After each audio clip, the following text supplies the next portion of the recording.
গত মাসে বাংলাদেশে রেকর্ড পরিমাণ রেমিটেন্স পাঠিয়েছেন প্রবাসীরা, যার পরিমাণ $2.64 বিলিয়ন। ডলারের বিপরীতে টাকার মান কমে যাওয়ায়, হুন্ডির চাহিদা কমে যাওয়া এবং বাংলাদেশের রাজনৈতিক পট পরিবর্তনের কারণেই রেমিটেন্স বেড়েছে বলে মনে করেন বিশ্লেষকরা। তারা বলছেন, রেমিটেন্সের উচ্চ প্রবাহ অব্যাহত রাখতে মধ্যপ্রাচ্যের দেশগুলোতে দক্ষ জনশক্তি রপ্তানি বাড়াতে হবে।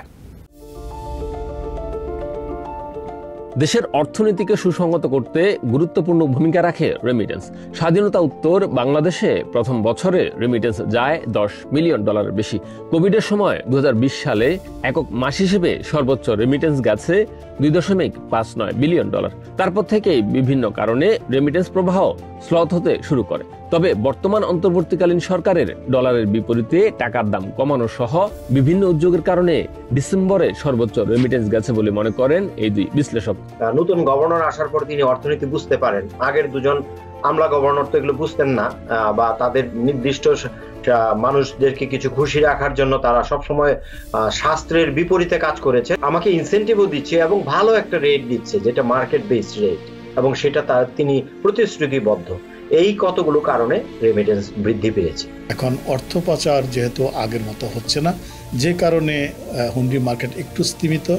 ইম্পোর্ট বেসড যে মুদ্রা পাচার হয় সেটি বন্ধ করতে হবে। তবে পূর্ববর্তী সরকারের সীমাহীন দুর্নীতি ও দুঃশাসনকে পেছনে ফেলে বর্তমান সরকারের প্রতি প্রবাসীদের আস্থা বৃদ্ধি পাওয়ায় প্রবাহ বেড়েছে বলে মনে করেন সানমান এক্সপ্রেসের প্রেসিডেন্ট ও সিইও। অস্থির ছিল বাংলাদেশের যে একটা অস্থিরতা ছিল, সেটা এখন আস্তে আস্তে কমে যাচ্ছে। তারই প্রভাবে আমেরিকানরা কিন্তু একটু ডলার পাঠায় একটা বড় অ্যামাউন্টে। বিএমইটি তথ্য মতে 2023 সাল পর্যন্ত বিশ্বের বিভিন্ন দেশে গেছেন 16 মিলিয়ন বাংলাদেশি নাগরিক। 2025 সাল নাগাদ এই সংখ্যা আরো বেড়েছে। একই সঙ্গে বিভিন্ন দেশে নাগরিকত্ব নিয়েছেন অনেক বাংলাদেশি। সবার শ্রমে ঘামে প্রতি বছর রেমিটেন্স যাচ্ছে বাংলাদেশে। রেমিটেন্সের প্রবাহ অব্যাহত রাখতে প্রয়োজন মধ্যপ্রাচ্যে দক্ষ শ্রমিক প্রেরণ ও প্রবাসীদের বিনিয়োগ বান্ধব পরিবেশ সৃষ্টি। এক্সপোর্টের জন্য জোন আছে, সেরকম প্রবাসীদের বিনিয়োগের জন্য জোন তৈরি করা যেতে পারে, সহজ শর্তে, সহজ নিয়মে এবং সমস্ত ইনফ্রাস্ট্রাকচার বেনিফিট দিয়ে তাদেরকে উদ্বোধন করা যেতে পারে। সমস্ত রাজনৈতিক অবস্থা বিরাজ করে আমরা সাধারণত দেখেছি, তাতে অনেক প্রবাসী তাদের আস্থার জায়গাটি খুঁজে পায় না। রেমিটেন্স বাংলাদেশে অবশ্যই 50 বিলিয়নও ছাড়িয়ে যেতে পারে, এটা আশ্চর্যের কোনো কিছু নেই। গেল বছর $26 বিলিয়ন পাঠিয়ে রেমিটেন্স প্রেরণে বিশ্বে 7ম স্থান অধিকার করেছে বাংলাদেশ। শুধু মধ্যপ্রাচ্যের শ্রম বাজারের উপর নির্ভর না করে আমেরিকা সহ উন্নত দেশগুলোতে মেধাবী শিক্ষার্থীদের বৈধভাবে পাঠানোর গুরুত্ব আরোপ করেন বাংলাদেশ ব্যাংকের সাবেক প্রধান অর্থনীতিবিদ। আমরা কতদিন লেবার পাঠাবো আর কতদিন কনস্ট্রাকশন সেক্টর চলবে?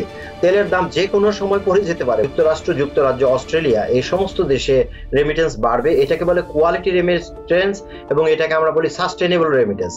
এই জন্য বাংলাদেশ থেকে অধিক পরিমাণে ছাত্রছাত্রীরা যেন আসতে পারে, পড়াশোনার একটা ভালো পরিবেশ থাকে, মান বাড়ে, যেটা ভারত এবং চায়না খুব করে দখল করছে যে জায়গাটা, সেটার দিকে নজর দিতে হবে। গেল বছর $129.1 বিলিয়ন রেমিটেন্স পাঠিয়ে বিশ্বে প্রথম স্থান দখল করেছে ইন্ডিয়া। পৃথিবীর উত্তর, দক্ষিণ, পূর্ব, পশ্চিমের বিভিন্ন দেশে প্রবাসী বাংলাদেশিরা অনুকূল এবং প্রতিকূল আবহাওয়ায় পরিশ্রম করে অর্থ উপার্জন করে বাংলাদেশে রেমিটেন্স পাঠান, কিন্তু অভিযোগ আছে তাদের বেশিরভাগই পান না যোগ্য সম্মান।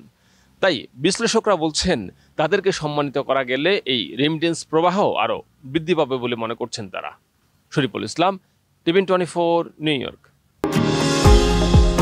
নিউ ইয়র্ক থেকে সম্প্রচারিত টিভিএন 24 টেলিভিশন বিশ্বজুড়ে বাঙালির কণ্ঠস্বর।